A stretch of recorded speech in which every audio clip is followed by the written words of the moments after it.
Little Red Riding Hood. Once upon a time, in a small wooden cottage deep in the forest, there lived a kind mother and her little daughter. The girl always wore a bright red hooded cloak, so everyone called her Little Red Riding Hood. One day, her mother prepared a basket of delicious food. She called Little Red Riding Hood and said, "Your grandmother is sick, my dear.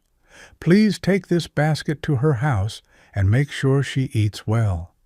Before she left, her mother gave her an important warning. "Remember, do not talk to strangers and stay on the path."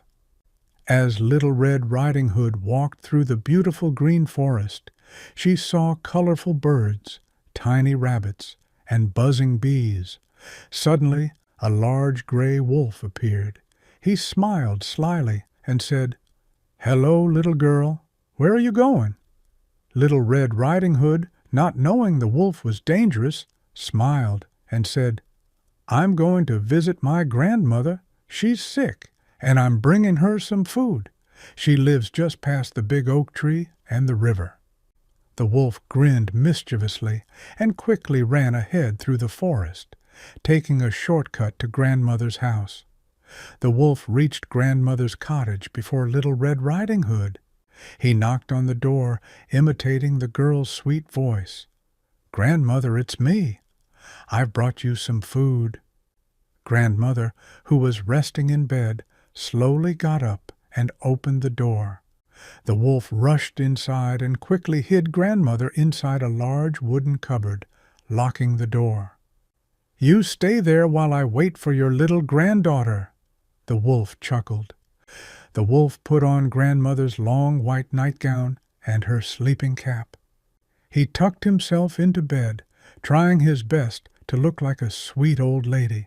His big paws were hidden under the blanket, and he adjusted his voice to sound gentle. A few moments later, Little Red Riding Hood knocked on the door. "Grandmother, it's me. I brought you some food," she called out. As she walked into the bedroom, she noticed something unusual. Grandmother looked different today. She stepped closer and asked, "Grandmother, what big eyes you have." The wolf replied, "The better to see you with, my dear." "Grandmother, what big ears you have."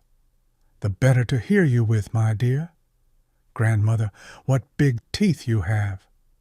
The wolf grinned widely, showing his sharp fangs, and growled, "The better to eat you with, my dear." The wolf suddenly jumped out of bed. Little Red Riding Hood screamed loudly.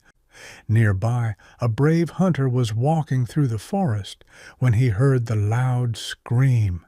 He quickly grabbed his axe and ran toward the cottage.